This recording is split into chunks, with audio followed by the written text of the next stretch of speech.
俄军采取新战法突击钢铁厂，俄军隧道直插钢铁厂地下掩体腹地，亚速营猝不及防，伤亡惨重之际，不得不举白旗争取时间喘息。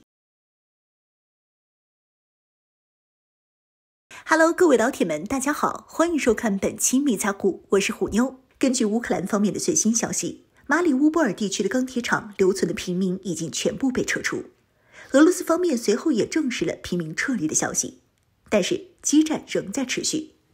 美联社认为这是俄罗斯的一个关键战争目标，不拿下马里乌波尔地区，俄军就没有通往克里米亚半岛的路桥。从卫星照片上观察马里乌波尔钢铁厂，可以看到基本上都是建筑物的残骸和满地的弹坑，可见俄军对钢铁厂进行的火力准备规模有多大。美媒称这是该市区乌克兰实施抵抗运动的最后一个地方。泽连斯基在上周六表示，在钢铁厂最后一批平民撤离完毕后，现在下一阶段的重点是乌方将协助钢铁厂内撤离伤员和医务人员。这几天将持续展开工作进行撤离行动，并且确保马里乌波尔和周边城镇居民能够离开人道主义走廊。据称，马里乌波尔地区原来的40多万市民大部分已经离开，现在整个市区的平民剩余数量为10万人，不过都已经恢复正常生活。俄罗斯塔斯社报道说，周六有50名平民被从钢铁厂疏散，一天后的人数也差不多。最近几天，大约有500人被允许离开工厂和城市。钢铁厂里面的乌军和亚速营与俄军似乎达成了协议，通过举白旗来停止战斗，以此为平民撤离提供足够的时间。对于亚速营来说，局势从5月2号瞬间崩盘，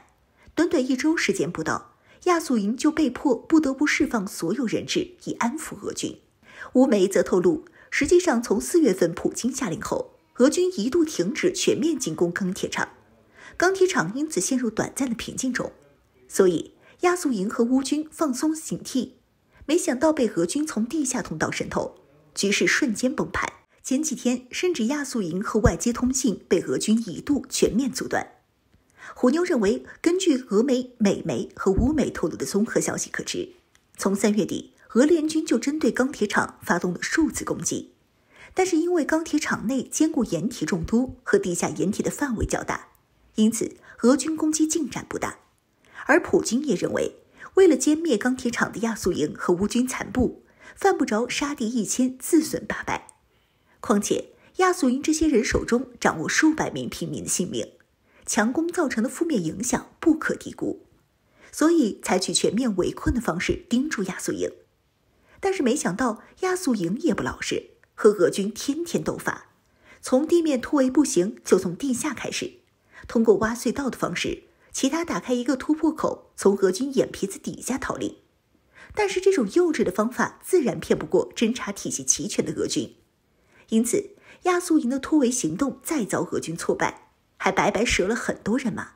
最关键的是，地道也被俄军全面炸毁。不过俄军似乎也是受到了启发，既然面对拥有掩体掩护穷凶极恶的亚速营分子，从地面上进攻钢铁厂势必要遭受很大的人员伤亡，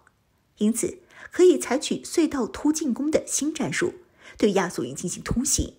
以其人之道还治其人之身。亚速营可以突袭俄军，俄军也可以反过来突袭亚速营。俄军随即征召了钢铁厂的资深员工，这名资深员工向俄军指出了一条直接通往地下掩体的钢铁厂地道。对此，俄军组织了精锐的突击队，从地下通道向钢铁厂内部大闹天宫。俄军猝不及防的进攻让亚速营失去了阵脚。进攻发起的第2天，即5月3号，亚速营副指挥官就发视频请求支援。进攻第3天，亚速营与外界失去全部联系，让人一度以为被俄军全歼。不过亚速营顶不住猛攻，不得不将平民这几天全部释放，因此有一段时间内俄军就只能停火，并且开放人道主义通道。不过等这些平民撤离后，俄军继续猛攻，亚速营实在是撑不住了。美媒报道，俄罗斯军队用迫击炮、火炮、火箭炮、空中轰炸和海上炮击加大了对钢厂的火力输出。地下掩体的俄军同样在进攻。亚速营副指挥官